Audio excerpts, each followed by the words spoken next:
మోకాళ్ళ నొప్పులు, disc problems లాంటి అన్ని సమస్యలకు సంప్రదించండి Homeocare international world class homeopathy 9001175550. మనతో ఉన్నారు సార్. ఎలా ఉంది, ఎలా చూస్తారు?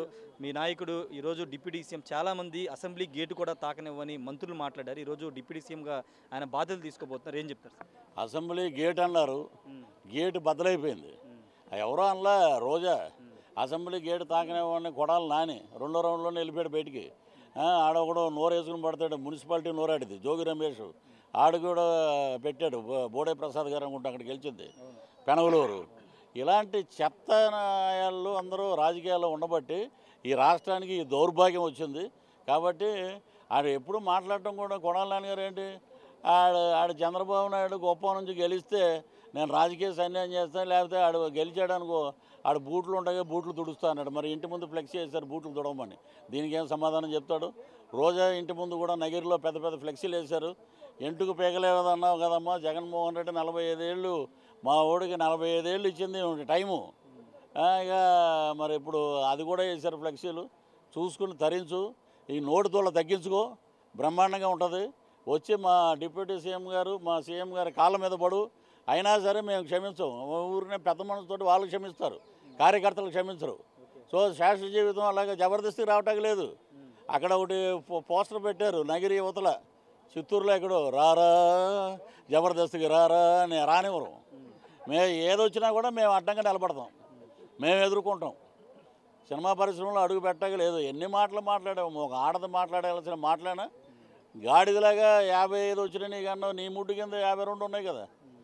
ఇది తెలుసుకోవాలి ముందు, గురువు కింద కింద మనం ఏంటని తెలుసుకోవాలి. ఆడవాళ్ళు ఈ రోజున ఎక్కడైనా కనబడితే చెప్పుతో స్వాగతం చెప్తారు. అలాగే మా చెల్లెమ్మ వంగలపూడి అనిత గారు హోమ్ మినిస్టర్ అవ్వటం వీళ్ళకి దోల తీరింది.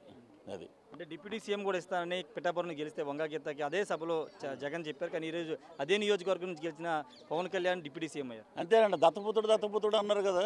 శ్రీపాద వల్లభుడు దత్తత చేసుకున్నాడు పవన్ కళ్యాణ్ గారు. శ్రీపాద వల్లభుడు అంటే బ్రహ్మాండమైన మహిమ కలిగినటువంటి దేవుడు. వీళ్ళేదో అంటున్నారు దత్తపుత్రుడని. నువ్వు దత్తపుత్రుడని మీరు అంటాం కాదురా, నేనే అబ్బాయిని దత్తత తీసుకున్నాను పిఠాపురానికి. ఏమండి దత్తపుత్రుడు ఇప్పుడు అవన్నీ వేసేస్తారు, ఏముంది ఇంకా మనం ఎవరిని ఏమంటాం చెప్పు? న్యూస్లు తెలుసుకుని వేయాలి ఏదైనా. దత్తపుత్రుడు అన్నారు. శ్రీపాద వల్లభుడు దత్తత తీసుకున్నాడు. ఆయన నోటెంట డిప్యూటీ సీఎం అన్నాడు కదా. ఇప్పుడు దేవుడు కూడా ఆశీర్వదించి డిప్యూటీ సీఎం చేశాడు. ఫైనల్గా ఒక విషయం చెప్పండి సార్, మీరు గతంలో ఎస్వీబీసీ చైర్మన్ చేసి తర్వాత మిమ్మల్ని బయటికి పంపించారు. ఆ పరిణామాలు ఎలా చూస్తారు? ఇప్పుడు మీ నాయకుడు డిప్యూటీ సీఎం అవుతున్నారు. ఒకటేనండి, ఇప్పుడు మా నాయకుడు వచ్చాడు కాబట్టి మేము ఒకటే చెప్తాం.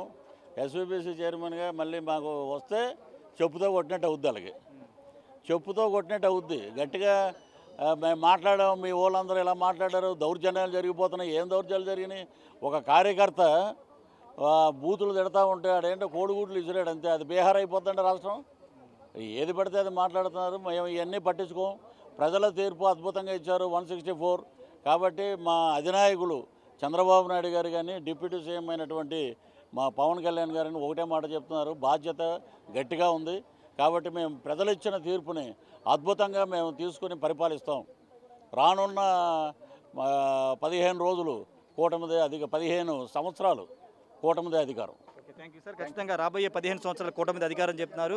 మంత్రిగా ఉన్న రోజా అనే ఆడవాళ్ళు తలదించుకునేలాగా మాట్లాడారు కాబట్టి శిక్ష ప్రజలు వేశారని చెప్తున్నారు. ఖచ్చితంగా మరోసారి ఎస్వీబీసీ చైర్మన్ పదవి ఇస్తే వాళ్ళకి సరైన సమాధానం గుణపాఠం చెప్పినట్టు నడు పృథ్వీ చెప్తున్నారు. మరిన్ని వీడియోస్ కోసం ఛానల్ సబ్స్క్రైబ్ చేయండి, లేటెస్ట్ అప్డేట్స్ కోసం వాట్సాప్ ఛానల్ ఫాలో చేయండి అండ్ లింక్ డిస్క్రిప్షన్ లో ఉంది.